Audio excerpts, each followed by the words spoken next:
A Souza Produções convida você a se tornar um patrocinador. Semeie no nosso ministério. Com a sua oferta poderemos produzir muito mais vídeos. Este é um ministério independente e, por isso, precisa da sua participação.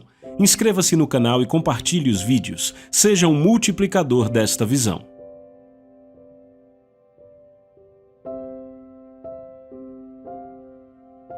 Os versículos usados nos vídeos que traduzimos nem sempre correspondem a versões em português. Muitas vezes precisamos traduzir do original em inglês para fazerem sentido no contexto do vídeo. Efésios capítulo 6, verso 10. O apóstolo Paulo está escrevendo para a grande igreja de Éfeso. E ele escreve: finalmente, meus irmãos, sede fortes no Senhor e na força do seu poder. Revesti-vos de toda a armadura de Deus para que possais estar firmes contra as astutas ciladas do diabo.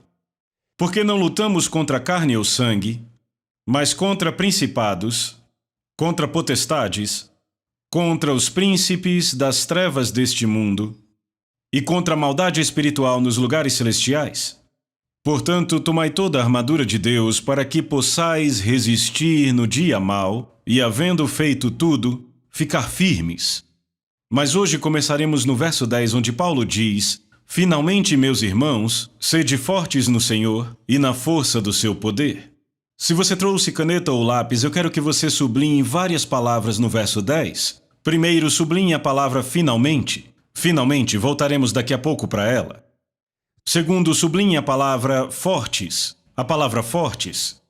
Então, sublinhe agora a palavra força e a palavra poder.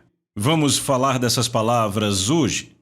Ele diz: finalmente, meus irmãos, sede fortes no Senhor e na força do seu poder. E note como ele começa esse versículo. Ele diz: finalmente, meus irmãos, repitam, finalmente. Essa palavra finalmente é uma das palavras mais impressionantes em todo o livro de Efésios. Você diz: irmão Rick, impressionante por quê? É impressionante porque ele usa essa palavra finalmente no final do livro, no capítulo 6. E você diz: mas não é aí onde a palavra finalmente deveria estar? Bem, a palavra finalmente é a palavra grega toiloipon. E uma tradução melhor seria a seguinte: agora finalmente o assunto mais importante que temos. Eu sugiro que você anote isto. Agora finalmente o assunto mais importante que temos. E de fato há uma ênfase nesta palavra. É como se ele dissesse: se vocês não forem lembrar de mais nada que eu escrevi na minha carta, eu quero que lembrem disto, então eu guardei para o final, para que isso fique na sua memória. Finalmente, agora, o assunto mais importante que temos. E você diz: irmão Rick, por que isso é impressionante? Porque quando você estuda o livro de Efésios, o livro de Efésios contém alguns dos conceitos teológicos mais poderosos e profundos de todo o Novo Testamento. Por exemplo, em Efésios capítulo 1, o apóstolo Paulo escreve sobre eleição. Ele escreve sobre predestinação. Ele escreve sobre adoção.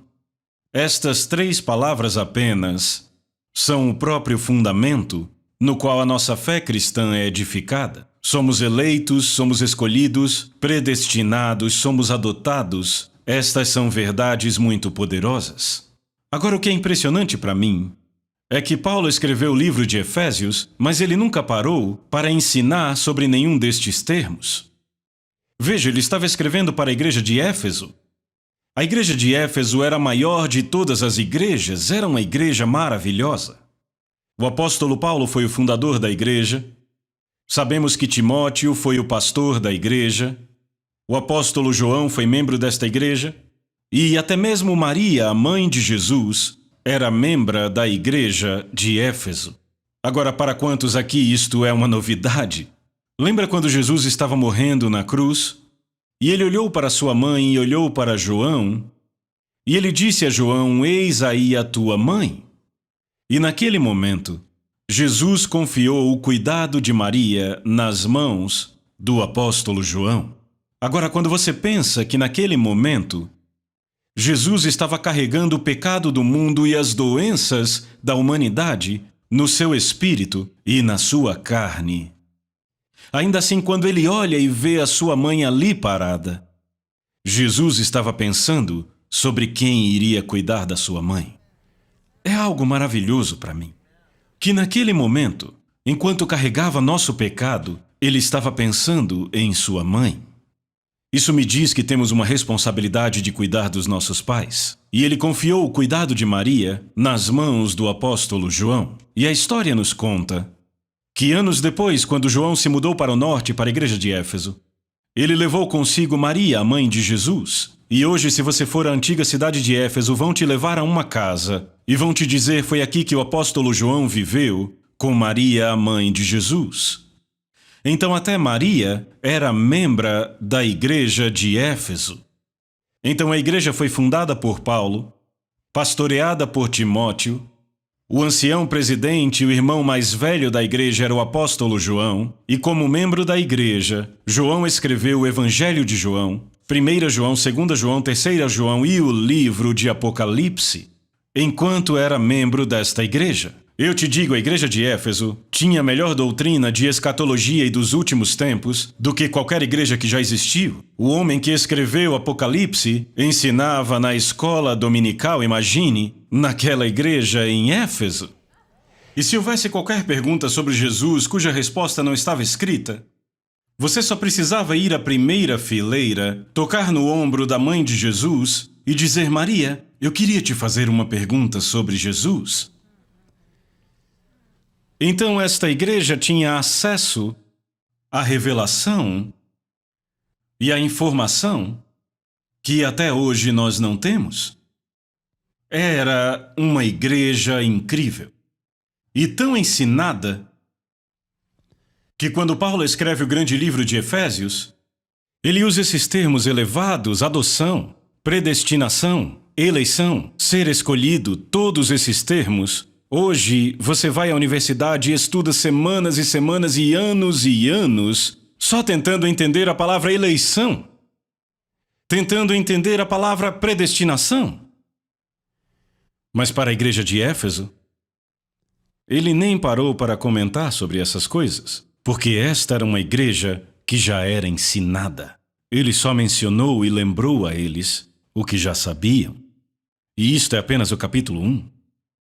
E aí chegamos ao capítulo 2, onde ele escreve sobre a graça de Deus. E aí chegamos ao capítulo 3, onde ele escreve sobre o propósito eterno de Deus sendo revelado à igreja. E aí no capítulo 4, ele escreve sobre os 5 dons ministeriais e a plenitude de Cristo dentro da igreja. E aí chegamos no capítulo 5, onde ele descreve o relacionamento entre o homem e a sua esposa. E daí então chegamos ao capítulo 6, e depois de ter tratado de todas essas verdades poderosas e maravilhosas, chegamos ao versículo 10, onde ele diz: finalmente, tu Eloipon. Se vocês não lembrarem de nada do que eu disse, lembrem pelo menos disso. Eu deixei o mais importante para o final. Então, se não conseguirem lembrar de nada que eu disse a vocês, isto vai ficar nas suas mentes. Então, no que dizia respeito a Paulo, neste momento em particular, o assunto batalha espiritual era a coisa mais crítica que a igreja de Éfeso deveria ouvir. Agora, embora eles fossem uma igreja ensinada, fica muito claro lendo o livro de Efésios que eram uma igreja derrotada. Quando você lê o capítulo 4, descobre que estavam mentindo uns aos outros. A Bíblia diz que eles tinham amargura, tinham ira, falando mal entre eles. E você diz: como você sabe? Porque no grego temos uma proibição. Ele está dizendo para pararem com a maledicência, pararem com a malícia, pararem com a amargura, pararem com tudo isso. E de fato, no capítulo 4, verso 30, ele diz que o comportamento deles era tão ruim na igreja que agora estavam entristecendo o Espírito Santo. E a palavra entristecer vem do grego lupete, uma palavra que descreve um cônjuge que está machucado ou ofendido. Uma palavra só usada na relação entre marido e esposa, 2 amantes. Quando um homem descobria que a sua esposa havia cometido adultério com outra pessoa, a ferida, a tristeza disso era tão profunda que fazia com que o marido se encolhesse por suas feridas. E agora essa palavra é usada para descrever o que acontece com o Espírito Santo quando nós, como povo, como congregação, permitimos amargura, malícia, traição, roubo, todas essas atitudes em nosso meio. Isso entristece o Espírito de Deus. É quase como se o Espírito Santo dissesse: como você pôde fazer isso comigo? Depois que eu te selei, habitei em você, te dei o meu poder, te dei a minha vida. Agora como você pode agir como o mundo, pensar como o mundo, ser como o mundo? Ele quase sente como se a igreja tivesse cometido adultério contra ele. E se entristece porque feriram o Espírito de Deus. Frequentemente, isso acontece quando a salvação começa a desaparecer do altar da igreja. Quando o louvor e a adoração de uma igreja de repente caem mortos, a música está certa, mas não há presença de Deus na igreja. É quando os dons do Espírito se evaporam e o que um dia já foi não é mais. Porque o Espírito de Deus, embora ainda esteja na igreja, recuou na sua presença porque foi machucado por aquela congregação. Era isso que estava acontecendo dentro da igreja de Éfeso. Então agora Paulo escreve e diz: finalmente, meus irmãos, para tratar do assunto mais importante que temos, finalmente, meus irmãos, sede fortes no Senhor e na força do seu poder. Notem que ele diz: sede fortes, repitam, sede fortes. E aí o apóstolo Paulo vai começar a tratar do assunto batalha espiritual. Mas antes de ele realmente entrar no assunto de batalha, primeiro, ele toca no assunto da força. Você não pode entrar na batalha espiritual a não ser que tenha força espiritual. Então, ao invés de pôr o carro na frente dos bois, Paulo começa passo número 1 e ele diz: deixa eu falar com vocês sobre força. Finalmente, meus irmãos, sede fortes no Senhor. Esta palavra fortes é a palavra grega enduo. Se você está anotando, soletra-se E-N-D-U-O. A palavra grega enduo. O prefixo en significa dentro, como se você fosse pôr algo dentro de um vaso ou dentro de algum tipo de recipiente. A palavra duo vem da palavra grega dunamis. Quantos já ouviram essa palavra antes? A palavra dunamis descreve um poder dinâmico e explosivo. E quando você junta as duas palavras, a palavra en e a palavra duo, forma a palavra enduo, e é a imagem de pegar um poder sobrenatural, dinâmico e explosivo e colocá-lo dentro de algum tipo de instrumento, ou pegar este poder e colocá-lo dentro de algum tipo de recipiente. Então a própria natureza dessa palavra no grego enduo não trata apenas de poder, mas é um poder especial, você deveria anotar isto, um poder especial que é projetado para ser posto dentro de algum tipo de recipiente. E nós somos esses recipientes. O apóstolo Paulo escreveu sobre isto em 2 Coríntios capítulo 4, verso 7. Quando ele disse: temos, porém, este tesouro em vasos de barro, para que a excelência do poder seja de Deus e não de nós. E quando Paulo refletiu sobre o Espírito Santo estando dentro de mim e estando dentro de você, aquilo foi tão maravilhoso para ele, que ele chamou isto de um tesouro. A palavra tesouro é a palavra grega thesauros. Há um tipo de dicionário de inglês chamado thesaurus. O que é um thesaurus? É um tesouro de palavras. São palavras sobre palavras sobre palavras sobre palavras para descrever uma coisa. E agora Paulo usa a mesma palavra, a palavra grega thesauros, que significa que quando Paulo começou a descrever a habitação do Espírito Santo em nossas vidas, ele não tinha palavras suficientes para tratar do que ele sentia. Ele disse: não há palavras suficientes para descrever o quão rico, o quão poderoso, o quão maravilhoso isto é, este tesouro que foi colocado dentro desses vasos de barro. Agora, se você conhece algo sobre o mundo antigo, sabe que quando os antigos morriam, eles punham os seus tesouros em câmaras de tesouros. E de fato, normalmente, as salas onde punham seus tesouros era em si mesma um tesouro. Se você vai para o Egito e vê as câmaras onde os faraós punham seus tesouros, as paredes dessas câmaras são cobertas de ouro.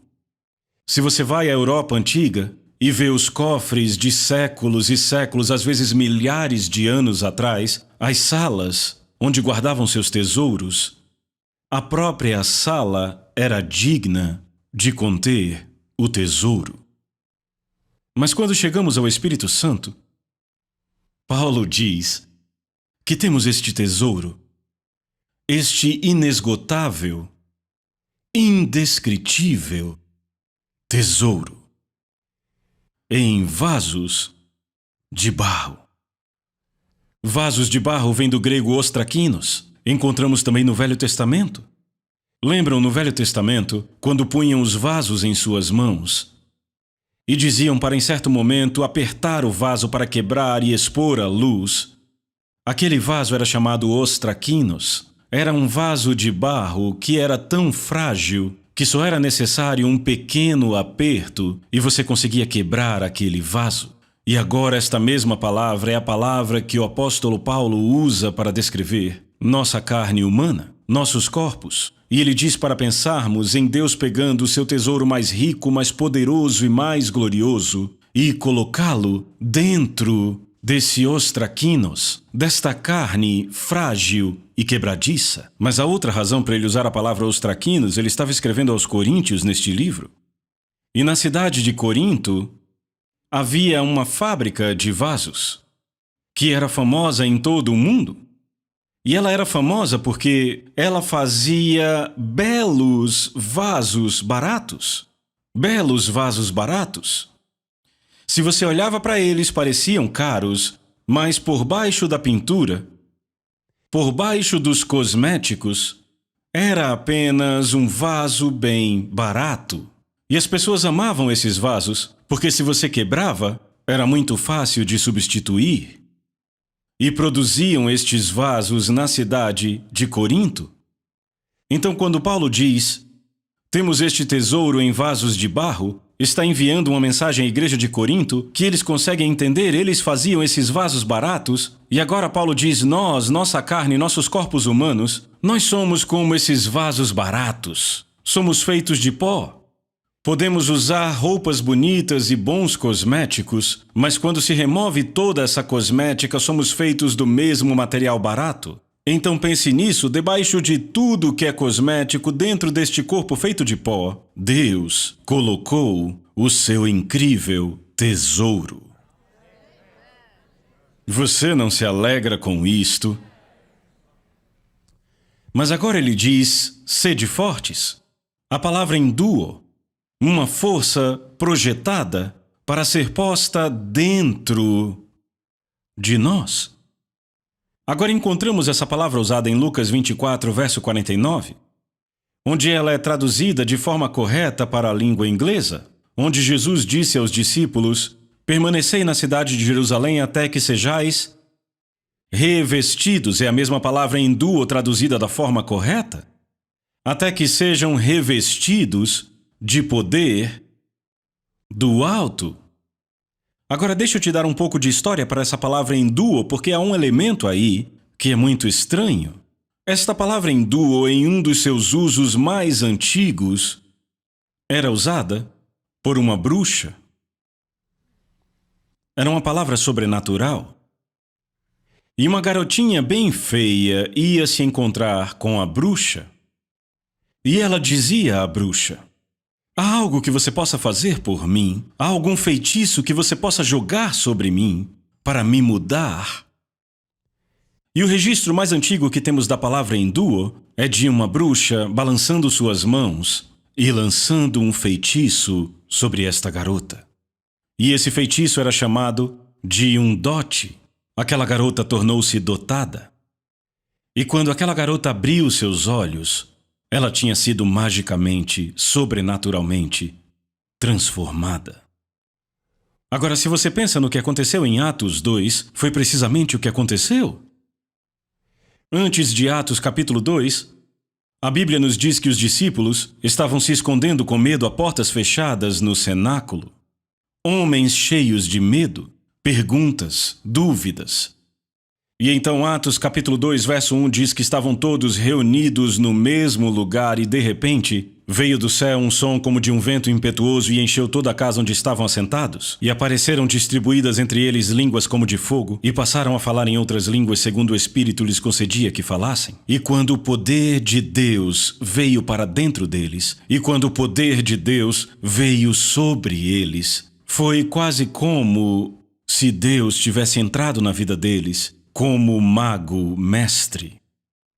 E Deus jogou um feitiço do Espírito Santo sobre a igreja antiga. E aqueles homens que antes eram cheios de medo, hesitações e dúvidas, quando o poder de Deus veio sobre eles, eles foram instantaneamente transformados. Eles saíram de trás daquelas portas. O mundo era o mesmo, a oposição era a mesma, mas eles não eram os mesmos. Algo tinha vindo sobre eles, que mudou a perspectiva que tinham de si mesmos e do mundo ao seu redor. Foi o poder de Deus, que veio como num feitiço, para usar o nosso exemplo. Quantos aqui lembram quando foram batizados no Espírito Santo? Não foi como se tivessem recebido um feitiço divino. Eu lembro quando eu fui batizado no Espírito Santo, de repente eu passei a acreditar que não havia nada que eu não conseguisse fazer. Eu acreditava que eu podia expulsar demônios, eu acreditava que eu podia fazer qualquer coisa e eu tentei.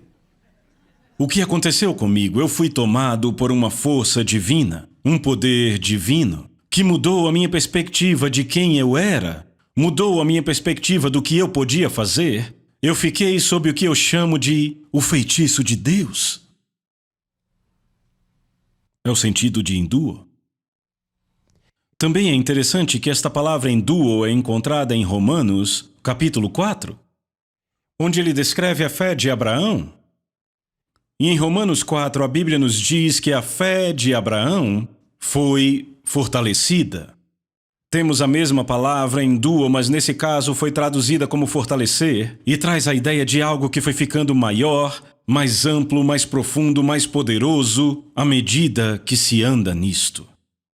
O que significa que quando você recebe o poder de Deus, esta é uma experiência que nunca deve ser diminuída em sua vida, mas quanto mais você anda nisto, é um poder que vai aumentando, ampliando, se aprofundando, ficando maior. A própria natureza desta palavra traz a ideia de uma experiência que vai crescendo. Muitos anos atrás, eu e Denise ministrávamos no Canadá. Estávamos ao norte do Canadá e vimos um belo riacho bem pequeno que já era o Rio Columbia. Era tão pequeno que dava para saltar, a água cristalina, dava para ver as pedras por baixo das bolhas enquanto a água corria. E eu lembro daquele rio quando chegamos em Portland, Oregon. E em Portland, Oregon também era o Rio Columbia. Mas quando chegamos em Portland, Oregon, ele era tão enorme que não dava nem para atravessar a nado aquele rio. Era tão poderoso que atravessava as margens firmes que formam a fronteira com Washington, lá em Oregon. E o rio cortava a fronteira, sendo um dos maiores rios ao norte do continente americano. Quando eu vi aquele rio, eu pensei naquele riachinho cheio de bolhas que vi no Canadá, que também era o Rio Columbia, que já havia se transformado naquela enorme massa de água. E Deus começou a falar comigo sobre o batismo no Espírito Santo. Sabe, enquanto eu crescia numa igreja batista, sempre se dizia, existe apenas um batismo no Espírito Santo e muitos enchimentos. E isto é verdade. Você só precisa ser batizado no Espírito Santo uma vez. Mas quando você é batizado no Espírito Santo, parece mesmo que é uma experiência enorme na hora. Mas de fato não é tão enorme assim, é apenas nova. É um riachinho cheio de bolhas. Jesus disse que são como rios de vida fluindo de dentro de você. Você entra em algo novo, em algo que é fresco. Mas depois disso, há vários enchimentos. E enquanto eu olhava para aquele enorme rio Columbia, eu pensei como aquele riachinho se tornou esta enorme massa de água. E a resposta é afluentes. À medida que ele desce outro rio, o alimenta, outro riacho flui para aquele rio, outro riacho vem, e outro, e outro, e outro, e outro, e outro, água fluindo de todos os lados, alimentando aquele veio inicial de água, até que ele vai ficando maior e mais poderoso, e se torna um enorme rio Colúmbia. E Deus falou comigo e disse: isto é como o batismo no Espírito Santo. Você tem o seu começo, mas então há outro enchimento e outro, e outro, e outro, e outro, e outro. Nunca diminui, só vai ficando maior e vai ficando mais profundo. E ele acaba te carregando para o oceano. Bem, eles foram cheios do Espírito Santo em Atos 2. Mas sabe, no tempo entre o capítulo 2 e o capítulo 4, a Bíblia nos diz que Pedro e João foram cheios de novo com o Espírito Santo apenas 2 capítulos depois. Diz Pedro e João sendo cheios do Espírito Santo, no grego diz agora, nesse exato momento, é um novo enchimento. Já tinham sido cheios em Atos 2, agora no capítulo 4 estavam recebendo um novo enchimento do Espírito Santo. Aquela experiência na vida deles já estava crescendo, e deve crescer na minha vida e deve crescer na sua. Este é o tipo de poder que recebemos. Então ele diz, finalmente, meus irmãos, sede fortes no Senhor. Agora anote aí. No grego é o que chamamos de caso locativo. E isto é muito importante. Significa que este poder só pode ser encontrado em um lugar. É encontrado onde? No Senhor. Este poder só pode ser encontrado no Senhor. Livros podem te direcionar ao poder, áudios podem te direcionar ao poder, mas o poder em si não pode ser encontrado num livro ou num áudio, só pode ser encontrado em um lugar. Ele reside no Senhor. Agora temos boas notícias. Efésios capítulo 1 nos diz 7 vezes que nós estamos em Cristo, o que também é o caso locativo. Isto é glorioso. Isto quer dizer que uma vez estando nele, estará eternamente atrelado a ele. Ele é o endereço onde você vive para o resto da sua vida. Você é colocado nele e agora ele é a sua identidade. Ele é o seu lugar de habitação. E 7 vezes. Em Efésios capítulo 1, Paulo diz que estamos em Cristo, nele, em Cristo, nele, em Cristo, nele, nele. Estamos atrelados à pessoa de Jesus Cristo. E agora, de acordo com Efésios 6:10, o poder também está contido apenas na pessoa de Jesus Cristo. O que significa, tecnicamente, que estamos vivendo no poder. Estamos em Cristo. O poder está em Cristo. Estamos lado a lado com o poder, estamos respirando o poder, estamos andando no poder. Nós podemos não estar percebendo isto, mas não é difícil perceber porque não está longe de você. O poder está aqui, bem aqui, onde eu estou, porque eu estou neste lugar onde o poder está. Muitos anos atrás, eu e Denise estávamos no encontro e eu preguei sobre o batismo no Espírito Santo, chamando pessoas à frente para serem cheias do Espírito Santo. Uma fila enorme cheia de pessoas. Era uma igreja pentecostal tradicional e eu desci do púlpito para ministrar o batismo no Espírito Santo. E o pastor disse, irmão Rick, se você não se importar, eu vou ministrar o batismo e você fica ao meu lado vendo. E eu vi aquelas pessoas se ajoelhando e começando a chorar, e clamar, e gemer, e chorar. E eu disse ao pastor, psst, há quanto tempo essas pessoas estão orando para ser batizadas no Espírito? Ele disse 25 anos. Eu disse, quanto aquelas outras pessoas? Ele disse, essa aqui é nova, ela está orando só há 3 meses. Ele disse, essa aqui já ora há 16 anos. E ele disse, sabe, é para permanecer. E eu fiquei olhando aquelas pessoas preciosas, pegando uma obra da graça e transformando numa obra da carne, se autoflagelando, chorando, implorando, de alguma forma, tentando provar a Deus que eram sinceras o suficiente para receber. aquele poder divino.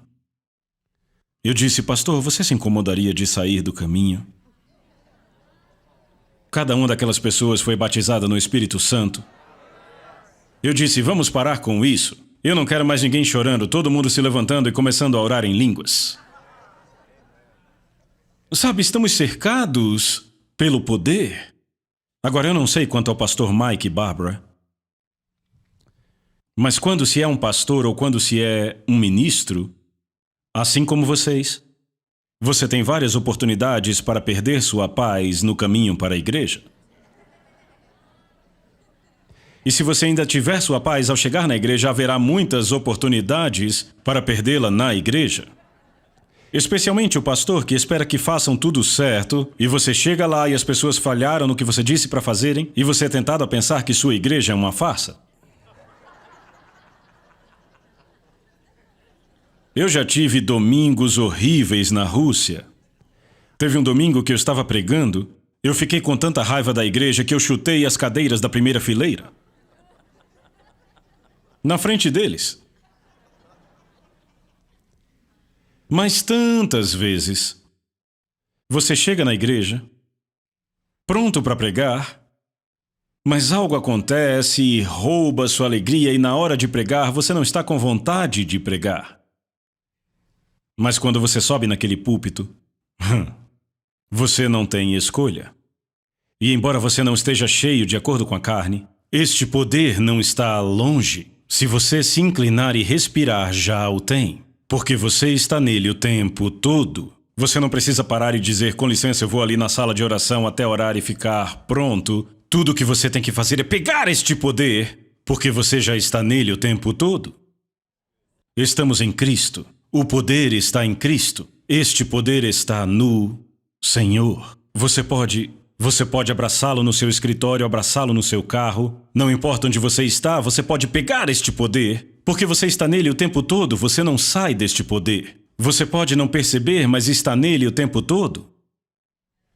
Agora note que ele diz, sede fortes no Senhor e na força do seu poder. Na tradução em inglês, a palavra força é traduzida como poder, e há uma diferença entre essas duas palavras aí.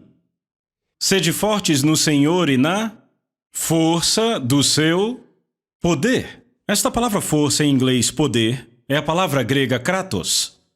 Esta palavra kratos no Novo Testamento sempre retrata o que eu chamo de poder demonstrado, exibido e visível. Poder demonstrado e exibido. Não é um poder teórico no qual você acredita, é um poder que pode ser visto com seus olhos. É um poder demonstrado, um poder real. Efésios capítulo 1 usa a palavra kratos para descrever o tipo de poder presente que ressuscitou Jesus dos mortos. Aquele foi um poder real. E se você tivesse estado lá, veria que não foi um exercício mental ou uma crença teológica, você seria chacoalhado por este poder. Você teria visto aquele poder. Foi um poder exibido e demonstrado. E agora Paulo está nos dizendo que quando recebemos o batismo no Espírito Santo, este revestimento nos coloca em outra categoria de um poder demonstrado, exibido.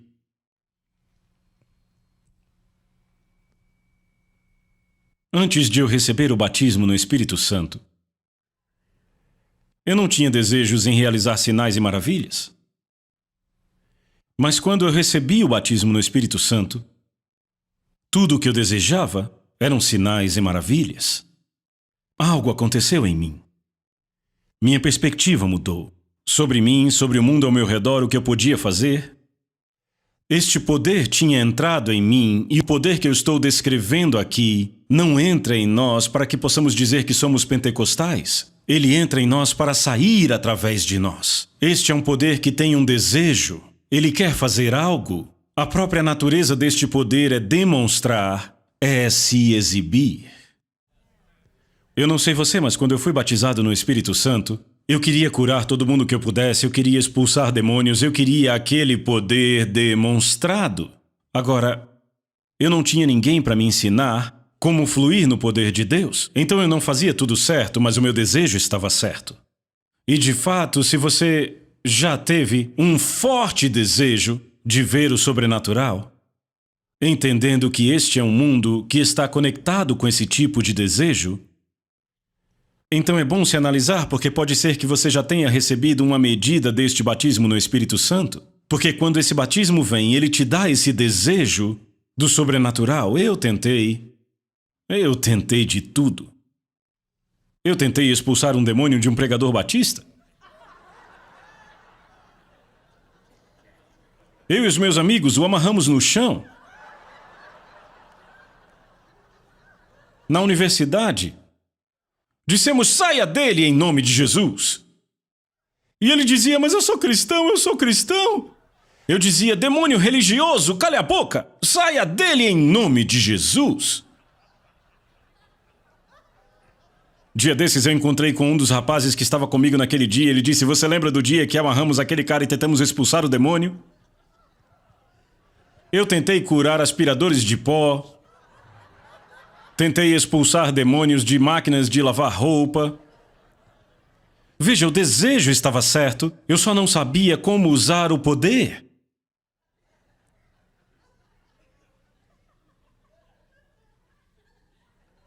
Eu lembro que eu estudava na universidade. Não tinha muito dinheiro. E eu tinha um velho Valiant 76. Que carro, hein? E a roda direita, a roda dianteira direita daquele carro estava travando. Tinha algo errado com ela. Com meu grande discernimento, eu discerni que era uma manifestação demoníaca naquela roda. Eu não tinha muito dinheiro e o diabo queria que eu gastasse o que eu tinha tentando consertar aquela roda. Então eu decidi que eu ia expulsar o demônio daquela roda. Eu tinha um amigo em outro dormitório que estava estudando num seminário católico. Eu liguei para ele e eu disse: vem aqui, você já viu um exorcismo na vida real? Ele disse: não, mas eu sempre quis ver um. Agora, claro, ele achou que seria com outra pessoa. Então ele chegou e disse: e aí, e aí? Eu disse: tem um demônio no meu carro. Ele disse: o que você vai fazer? Eu disse: entra no carro, vamos expulsar esse demônio da roda. Então entramos no carro, fomos para a rodovia 9, sentido Oklahoma. Eu assumi o volante, acelerei a toda, eu descasquei naquela estrada. Tinha uma coisa muito errada com aquela roda. O carro começou a puxar para a direita e começou a soltar parafusos. E então, dentro do carro começou a se encher de fumaça. E eu só fazia gritar: saia dessa roda em nome de Jesus! Sai dessa roda em nome de Jesus! E eu olhei para minha direita. E o meu amigo católico, diante de Deus, eu estou contando a verdade, ficou de joelhos e rezava: Ave Maria, Mãe de Deus, bendita sois vós entre as mulheres.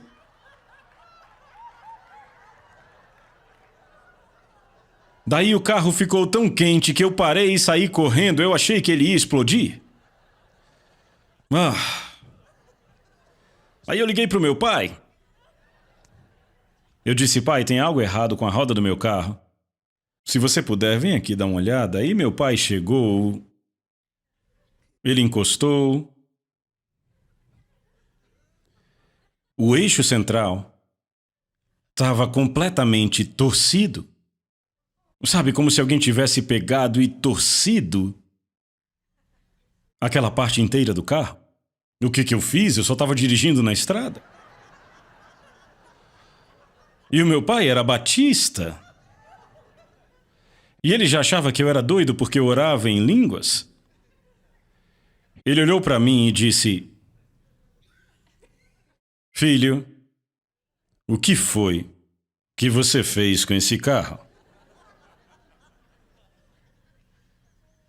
Bem, o que você diria se estivesse no meu lugar? Falando com seu papai batista? Você mentiria. Eu disse: pai, eu não sei o que aconteceu, eu apenas saí e já estava assim. Eu não conseguia contar que eu estava querendo exorcizar um demônio da roda. Uma vez eu estava dirigindo de Oklahoma para Norman, o carro cheio de amigos. A gente tinha que chegar num culto. E o pneu furou. Então eu tirei o pneu, peguei o step no porta-malas, coloquei o step no carro e pouco depois o step furou. Um amigo disse: ótimo, o que faremos?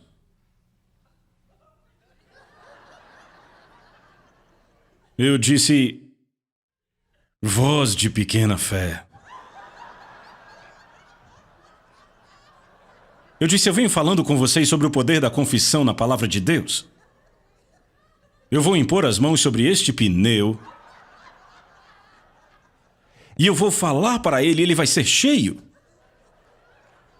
E eles: vai ser maravilhoso, maravilhoso. Nunca vimos nada assim. Então eu fiz eles formarem um círculo ao meu redor e eu me abaixei e impus as minhas mãos sobre aquele pneu e ordenei que ele fosse cheio, em nome de Jesus. Eu levantei e disseram: irmão Rick, nada aconteceu. Eu disse: vocês lembram? Quando Jesus curou os leprosos, a Bíblia nos diz que foram curados enquanto seguiam seu caminho.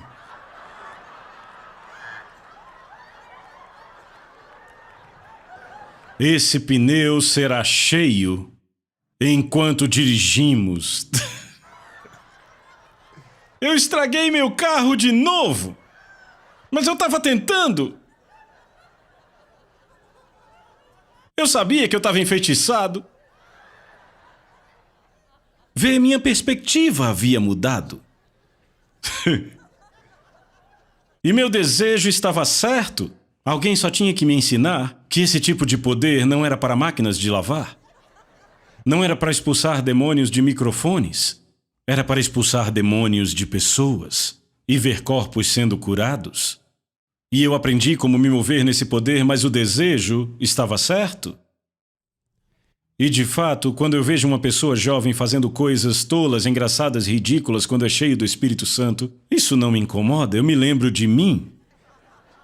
Isso me diz que essas pessoas de fato foram batizadas no Espírito Santo. Algo está acontecendo com essas pessoas porque não são mais quem costumavam ser.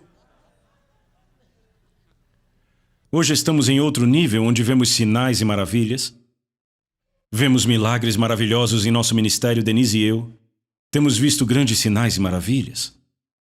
Vimos pessoas paralíticas há 19 anos se levantarem e andarem. Vimos mortos ressuscitando. Depois que nosso time de oração orou por uma garotinha que se afogou. Ressuscitar. 2 delas tinham se afogado num rio. Eles as tiraram, as levaram para o hospital, colocaram-nas em respiradores para que elas respirassem embora estivessem mortas. Uma família ligou para a feiticeira local, pediu que ela fizesse o que pudesse fazer e depois de 30 dias, enterraram a garotinha.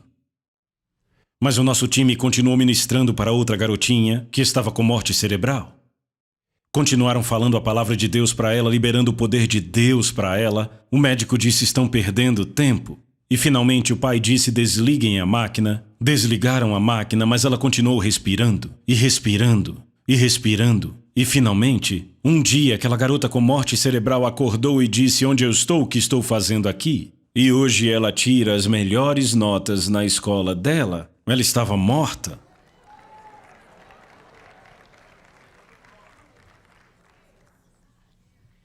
Sinais e maravilhas incríveis. É para isto que esse poder serve.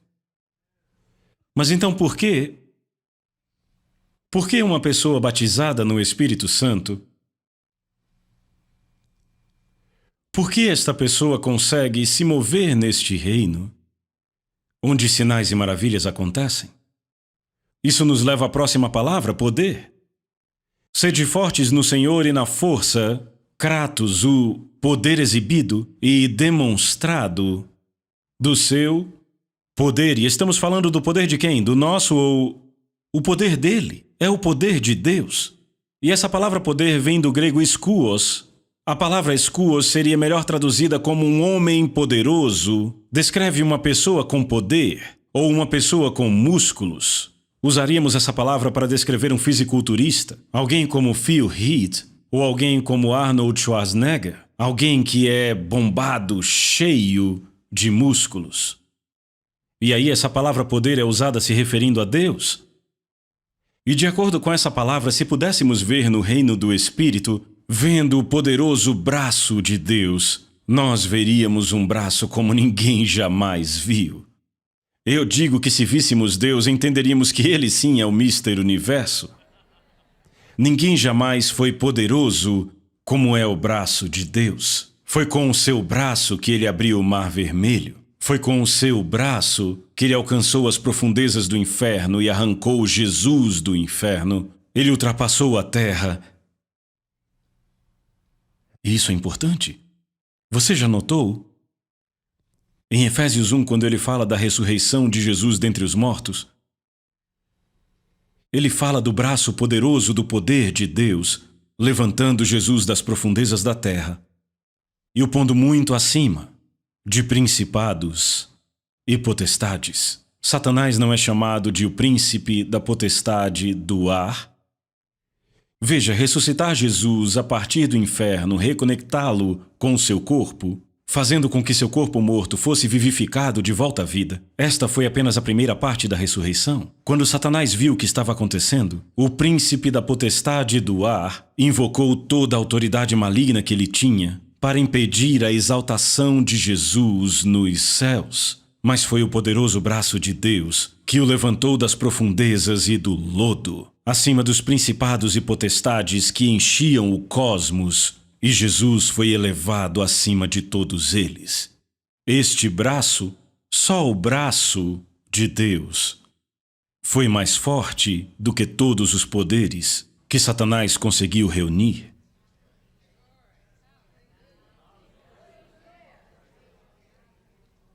Agora, quando recebemos o poder de Deus, a Bíblia diz: sede fortes no Senhor e na força do seu poder, seus músculos. Uma tradução diz: a força demonstrada, ou a demonstração da força que vem do seu poder. O que significa que, de alguma forma que não conseguimos entender, quando fomos batizados no Espírito Santo, de alguma forma no Espírito, nós, meros seres humanos, fomos divinamente conectados ao grande braço de Deus. De forma que quando oramos em nome de Jesus, este nome faz com que o poderoso braço de Deus seja ativado, e quando este braço se move, coisas mudam no natural. É a isto que estamos conectados. Ele diz: sede fortes no Senhor e na força do seu poder. Agora veja o próximo versículo. O que diz o próximo versículo? Revestivos de toda a armadura de Deus. Veem essa expressão revestivos? Esta expressão revestivos é a mesma palavra em duo. A mesma palavra traduzida como fortes no versículo 10. Só que aqui é traduzida como revestivos. O que nos diz que quando o poder vem para nós, ele vem de uma forma crua. Mas quando esse poder nos enche, quando esse poder vem sobre nós, o poder começa a nos equipar. O poder começa a pôr algo sobre nós. Ele começa a nos vestir da cabeça aos pés com armas espirituais. Revestivos de toda a armadura. Notem, não é metade da armadura, mas o quê? Toda a armadura. Havia 7 peças da armadura. Havia o cinturão, havia a couraça, os sapatos da paz, que na verdade não eram muito pacíficos, eu posso dizer que eram bem matadores. Eram sapatos com cravos embaixo deles. Cravos embaixo. Eram sapatos bem mortais. Achamos uma referência a eles em Romanos 16, verso 20.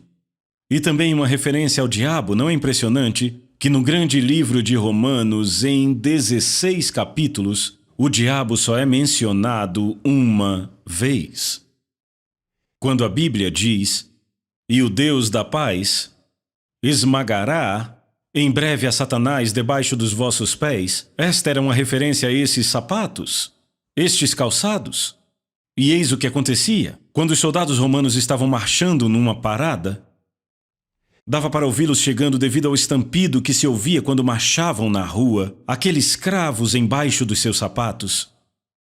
E diziam que não havia ninguém tolo o suficiente para ficar no meio da rua. Nunca parem pedindo para alguém sair do meio. Vocês são soldados romanos. Vocês não param para ninguém. Se uma velhinha cai no meio da rua, vocês não param, aquela velhinha será atropelada por vocês. Se alguém protesta, continuem marchando. Pisem em cima delas, continuem marchando até que elas virem carne de hambúrguer. E então ninguém nunca mais vai protestar no caminho de vocês. Era o que se dizia aos soldados romanos, e em Romanos 16:20 Paulo diz: "E o Deus da paz esmagará em breve a Satanás debaixo dos vossos pés." Ele está querendo dizer que o diabo não vai ousar ficar no meio do seu caminho, você não vai pedir para ele sair, apenas continue seguindo. E você tem a paz. Então tínhamos os sapatos, o cinturão, a couraça, havia o capacete, havia o escudo, havia a espada, havia a lança. E você não estaria completamente vestido até que tivesse todas estas peças da armadura. Mas quando se juntavam todas estas peças da armadura, para um soldado romano médio, aquilo pesava quase 55 quilos. Agora, o que aconteceria hoje se eu te vestisse com 55 quilos de roupas? Você conseguiria fazer algo? Você conseguiria correr? Como você se sentiria se, de repente, te pusessem 55 quilos de roupas? Se você fosse uma pessoa fraca, não conseguiria ir muito longe. Então, antes de Paulo tratar da armadura espiritual, ele precisa falar de força, porque você não consegue operar neste mundo se não tiver a força e o poder de Deus. Mas tem outra coisa gloriosa aqui. Ele diz: revestivos de toda a armadura. O que ele diz? De Deus. E o grego traz a ideia que é uma armadura que vem de Deus. Este é o caso ablativo. Revestivos de toda a armadura de Deus que vem de Deus. Vista-se com ela. E porque ela vem de Deus, quando você se veste com ela, você parece com Deus. É a armadura dele, ela vem de Deus. Ela te faz parecer com Deus. Agora, lembre-se do exemplo de Jesus. Jesus viveu na terra por 30 anos e ninguém sabia quem ele era. Jesus era salvo nos primeiros 30 anos? É claro que era. Ele nem precisava ser salvo, era o Filho de Deus. Ele era Deus. Mas será que ninguém aqui acha notável, marcante, que nos primeiros 30 anos ninguém sabia quem ele era? Jesus poderia passar perto de pessoas endemoniadas. E nos primeiros 30 anos, nenhum demônio gritou: "Eu sei quem você é, o Filho de Deus." É como se Jesus estivesse camuflado. Demônios não conseguiam ver quem ele era, embora fosse Filho de Deus. Mas quando Jesus foi ao Rio Jordão, onde foi batizado por João, e o Espírito de Deus veio sobre ele, e Jesus, como nós, foi batizado no poder do Espírito Santo, algo deve ter mudado em sua aparência no reino do Espírito, porque quando ele chegou em casa e andou pelas mesmas ruas que vinha andando há 30 anos, passando pelos mesmos endemoniados que ele conheceu a vida inteira, de repente começaram a gritar: "Eu sei quem você é! Você é o Santo de Deus!" Por que não gritavam assim antes? Algo mudou em Jesus no reino do Espírito. Ele parecia diferente agora. E pela primeira vez em sua vida humana, ele se tornou reconhecível para os poderes demoníacos. O que significa que um cristão sem o batismo no Espírito Santo não é nem muito reconhecível ao diabo. Mas quando você recebe o batismo no Espírito Santo, de repente, você se veste com uma armadura que o diabo reconhece. É como uma luz neon andando pelas ruas. O próprio Deus, aí vem ele. Esta é a roupa de Deus. O diabo pode ver isto. Eu lembro muitos anos atrás, na cidade de São Francisco, ministrávamos numa congregação filipina. E depois do culto, eu levei minha mãe a Chinatown. Estávamos em Chinatown para comer alguma coisa 1h da manhã, e eu podia ver na nossa frente. Havia um homem endemoniado, mas ele não conseguia nos ver, estava muito na nossa frente. E à medida que nos aproximamos dele, andando naquela direção, eu ouvi falando mal de Deus. Ele estava olhando naquele sentido e de repente começou a xingar Deus. Ele deu meia volta e olhou para mim. E uma voz endemoniada começou a falar através dele. Ele começou a cuspir e começou a xingar. E minha preciosa mãe Batista me agarrou pelo braço e disse: Rick, o que está acontecendo? Eu disse: mãe, esse demônio está me fazendo ganhar o dia.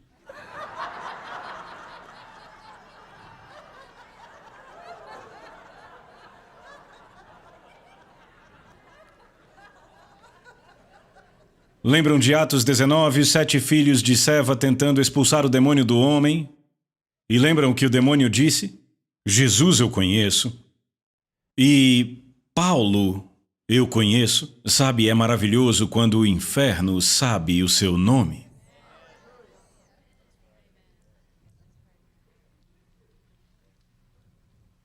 Revesti-vos de toda a armadura de Deus, para poderdes ficar firmes contra as ciladas do diabo.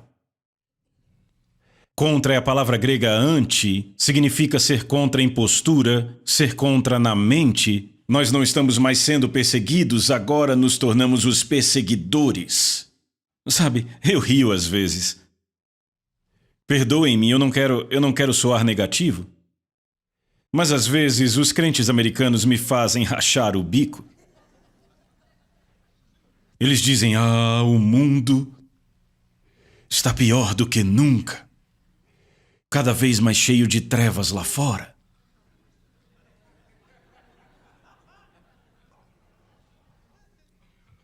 Sabia que está cada vez mais brilhante lá fora? Trevas, do que você está falando? Tem uma igreja em cada esquina. Dizem: sim, mas está cada vez mais escuro, mesmo com estas igrejas cada vez mais escuro. Transporte-se para o 1º século. Vamos falar de trevas. Logo que a igreja entrou em cena, não havia igrejas, havia um governo hostil, o ocultismo já estava enraizado na própria vida. Havia feiticeiros, bruxos e magos que aconselhavam cada imperador, imperadores que acreditavam que eram o próprio Deus em carne, o planeta inteiro envolvido no ocultismo, exceto os judeus e a igreja. Amigos, isto aqui são trevas.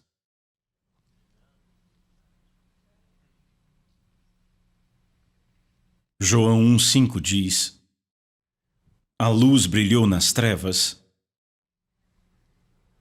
e as trevas não compreenderam. É isso que diz a versão King James. O grego diz: a luz brilhou nas trevas, e as trevas não conseguiram catalambano a luz. Catalambano significa deter, derrubar, impedir e destruir.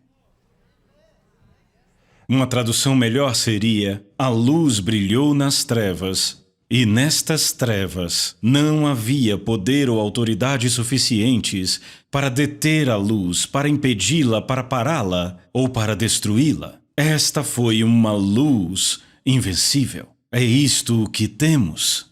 Por isso estamos aqui hoje. Há 2000 anos o Evangelho tem sido exposto, e hoje a luz do Evangelho tem brilhado mais do que jamais brilhou.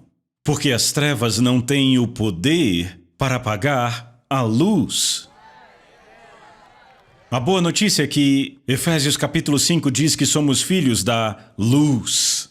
Esta luz está em nós, ou seja, as trevas não podem nos derrubar, não podem nos deter, não podem apagar a nossa luz, porque aquela mesma luz está em nós, maior é o que está em mim do que o que está no mundo.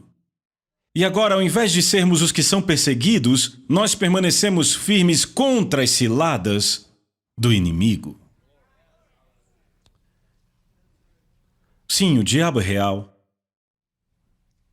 É bom acreditar que ele existe. Mas ele é um inimigo derrotado. E o que você crê a respeito dele é muito importante. Alguns ensinos sobre batalha espiritual prejudicam, porque eles tornam o diabo grande demais. Você vai a algumas igrejas e eles cantam mais sobre o diabo do que sobre Deus. Ele é um inimigo derrotado. Jesus o despojou. Jesus o despojou. Quando eu penso no diabo, eu não penso nele com muita frequência. Não penso mesmo, sabe, o pastor Mike diz que eu me movo com autoridade apostólica e eu creio nisso. Estamos fazendo coisas que outros não conseguiram por causa da unção que está sobre nossas vidas. E eu quero que você saiba, eu não penso muito no diabo. Ele não é digno dos meus pensamentos. Ele não é um problema. Eu só preciso de sabedoria de Deus para fazer o que eu tenho que fazer. O diabo vai sair do meu caminho. Eu não me preocupo com ele. Ele é um inimigo derrotado. Eu só preciso andar com Deus e fazer o que é certo. E o diabo não será um problema grande para mim. Nem para você. Dê um grande amém. A gente é que persegue ele. Permaneça firme contra as ciladas do diabo. 12. Porque nossa luta não é contra o sangue e a carne, mas contra principados, contra potestades, contra os dominadores deste mundo tenebroso, contra as forças espirituais do mal nas regiões celestes. Sabe, Paulo não ignorava o fato de que há o diabo, ele sabia disso. Ele sabia que o diabo é altamente organizado. Mas ele também sabia que temos mais do que o diabo tem e que se formos mais organizados do que o diabo, não sobrará nada do diabo para sequer uma luta. E era sobre isso que eu gostaria de falar. Você aprendeu algo hoje? Aleluia!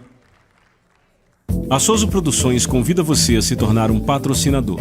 Semeie no nosso ministério. Com a sua oferta poderemos produzir muito mais vídeos. Este é um ministério independente e, por isso, precisa da sua participação. Inscreva-se no canal e compartilhe os vídeos. Seja um multiplicador desta visão.